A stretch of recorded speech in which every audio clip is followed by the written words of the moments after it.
لوگوں کی نسل چلتی ہے بیٹے سے، میری نسل چلے گی میری بیٹی فاطمہ سے۔ اور آپ نے ارشاد فرمایا کہ سیدہ شباب اہل الجنت الحسن والحسین، جنت کے نوجوانوں کے سردار ہیں حسن اور حسین۔ اور آپ نے فرمایا علی مجھ سے ہے، میں علی سے ہوں۔ اور آپ نے فرمایا فاطمہ بضعۃ منی، فاطمہ میرے جسم کا ٹکڑا ہے، جس نے اسے دکھ دیا اس نے مجھے دکھ دیا، جس نے اسے خوش کیا اس نے مجھے خوش کیا۔ تو فرمایا فاطمہ تو اور میں، یہ دونوں یعنی حسن حسین اور یہ جو سویا ہوا ہے، ہم قیامت کے دن پانچوں اکٹھے ہوں گے۔ اور آپ نے فرمایا کہ میرے اہل بیت سے محبت کرنا، مجھ سے محبت کرنا ہے، اور میرے اہل بیت سے بغض رکھنا، وہ مجھ سے بغض رکھنا ہے۔ اور آپ نے فرمایا قیامت کے دن سارے رشتے ٹوٹ جائیں گے، لیکن میرا رشتہ میرے خاندان کے ساتھ باقی رہے گا اور میں ان کی سفارش ضرور کروں گا۔ اور آپ نے فرمایا کہ میرے اہل بیت کے بارے میں میرا خیال رکھنا، میرے اہل بیت کے بارے میں میرا خیال رکھنا۔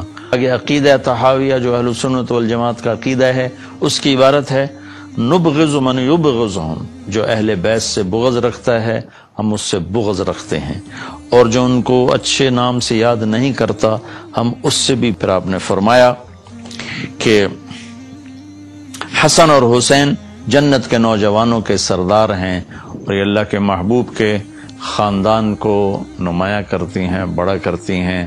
اور آپ نے فرمایا یا اللہ میں حسن حسین سے پیار کرتا ہوں، تو بھی ان سے پیار فرما، اور یا اللہ جو ان سے پیار کریں ان سے بھی پیار فرما، اور جو ان سے بغض رکھیں ان سے بغض رکھ، جو ان سے پیار کریں ان سے پیار کر۔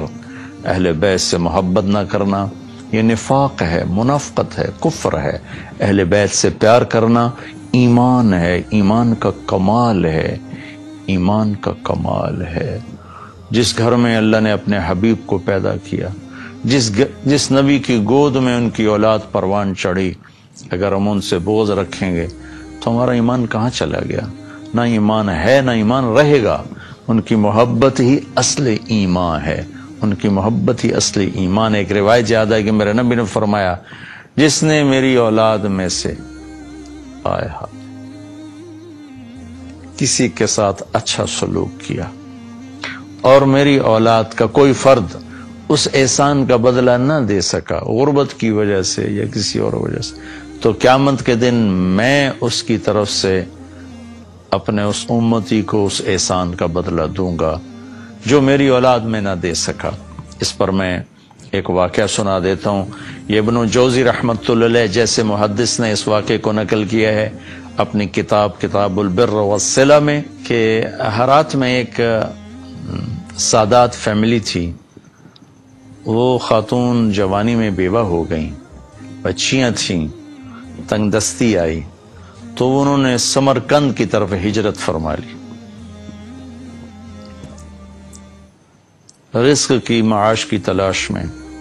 وہاں پہنچی تو پوچھا کوئی یہاں سردار، کوئی سخی، چونکہ نووارد تھیں تو لوگوں نے بتایا کہ ایک تو یہاں مسلمان بڑا سردار ہے اور پورے علاقے کا رئیس ہے، اور ایک یہاں آگ کا پجاری آتش پرست ہے، وہ بھی بڑا رئیس، بڑا سخی مالدار ہے۔ تو انہوں نے سوچا کہ میں غیر مسلم کے پاس کیوں جاؤں۔ وہ مسلمان کے پاس گئیں اور اس سے فرمایا کہ میں آل رسول ہوں، پردیسن ہوں، میری بچیاں ہیں، مجھے ٹھکانہ بھی چاہیے، کھانا بھی چاہیے۔ وہ سردار کہنے لگے تیرے پاس کوئی، عام طور پر جو اہل البیت ہے ان کے پاس لکھا ہوا نسب نامہ ہوتا ہے، میں نے کئی گھرانوں میں ماشاءاللہ دیکھا اللہ کے رسول تک ان کے سارے آبا کے نام لکھے ہوئے۔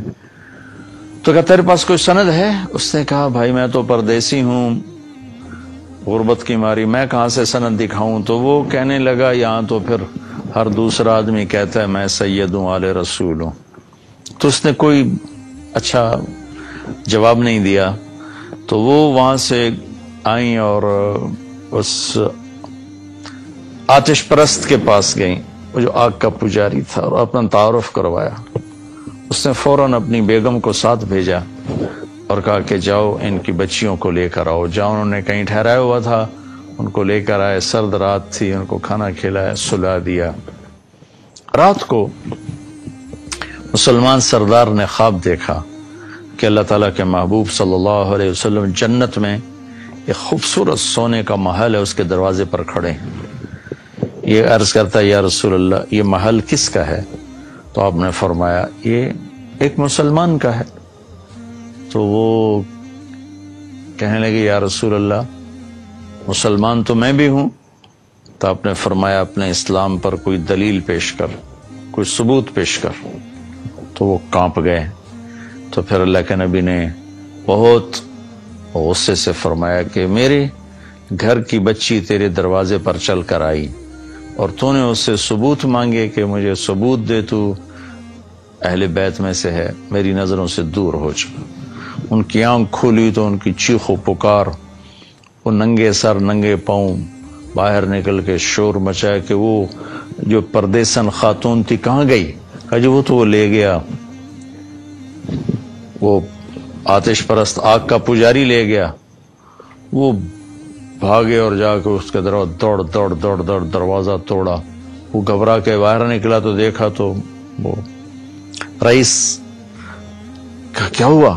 کہا بھائی وہ جو تیرے پاس خاتون آئی ہیں بچیوں سمیت مجھے دے دو، وہ میرے مہمان ہیں۔ تو اس نے کہا حضور وہ میرے مہمان ہیں، آپ کے نہیں، میں آپ کو نہیں دے سکتا۔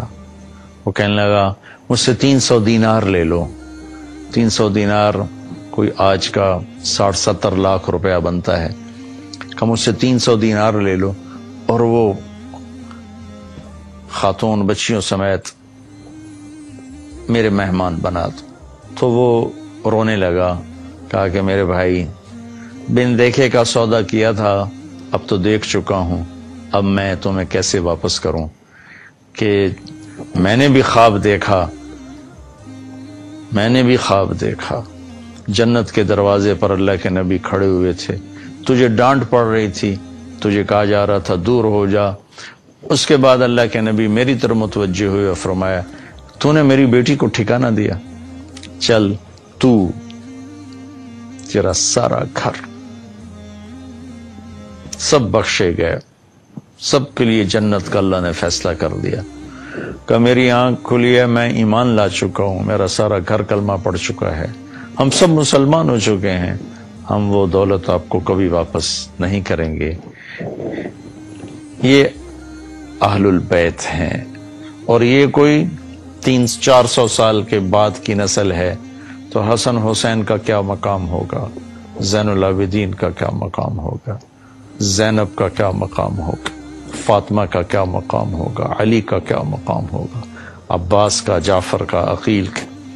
آل و رسول ہیں، حضرت عباس کی اولاد، حضرت علی کی اولاد، حضرت عقیل کی اولاد اور حضرت جعفر کی اولاد۔ ان 4 حضرات کی اولاد کو آل رسول کہا جاتا ہے، اور پھر اس میں سب سے عالی شان ہیں جن کا سلسلہ حضرت حسن حسین یعنی حضرت فاطمہ سے چلا۔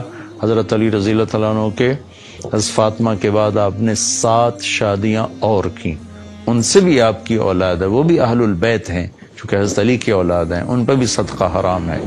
لیکن جو مقام حسن حسین کو حاصل ہے جناب فاطمہ رضی اللہ تعالیٰ عنہ اور جناب رسول اللہ صلی اللہ تعالی وسلم کی نسبت، وہ اور کسی کو حاصل